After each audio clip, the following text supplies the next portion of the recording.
Привет, друзья, привет, подружки. В этом видео мы поговорим о 10 продуктах, которые одновременно и дешевые, и полезные, и которые есть в каждом супермаркете. Все мы хотим питаться правильно для того, чтобы быть более здоровыми, чувствовать себя хорошо. Но придя в магазин, мы заходим в специализированный отдел с правильным питанием и удивляемся ценам. Название типа 25 грамм белка в такой маленькой штучки, но по факту она стоит просто космически. Когда каждый день ты это все покупаешь, в конце месяца получается огромный чек. Ну и люди расстраиваются с этого и говорят, что правильное питание это дорого. А по сути, можно пойти в другие отделы, там будут простые упаковки. По пользе будут примерно такие же, даже где-то лучше, но стоить будет гораздо дешевле, что сэкономит бюджет в разы. Обязательно оставайтесь до конца, чтобы не пропустить ни один из продуктов. Продукт номер один – это у нас авокадо. Качественный источник жиров. На неделю нам потребуется где-то примерно 2-3 штуки. Если использовать по 1/4 и по половинке, в районе 250 рублей получится. Продукт номер два – зелень. Существует такое мнение, что очень много клетчатки в огурцах, помидорах, но это не так. Они состоят на 80% из воды. Но на самом деле большое количество клетчатки содержится в зелени. И там, кстати, огромное количество витамина С. Вот, например, базилик, укроп, петрушка. Это очень недорогой продукт. А если его поискать на рынках, на базарах, то его вообще можно найти за копейки.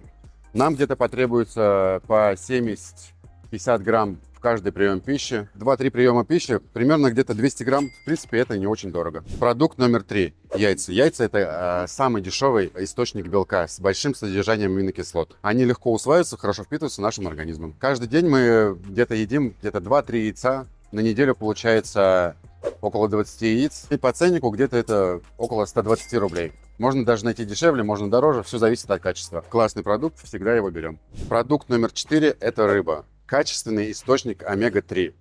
Лосось, семга – это дорого. Но если знать аналоги, можно, в принципе, обойтись и без них. И этот продукт – горбуша.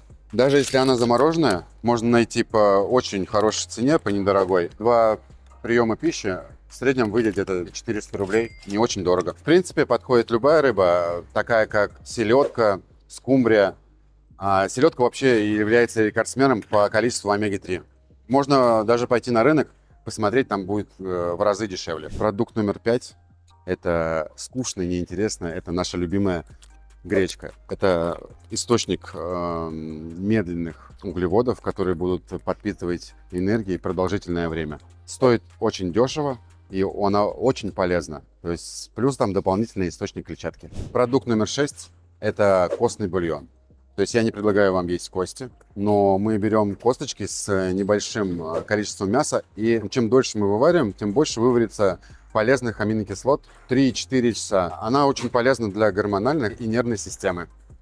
И даже помогает формированию волос. Как видите, я не очень особо его ем.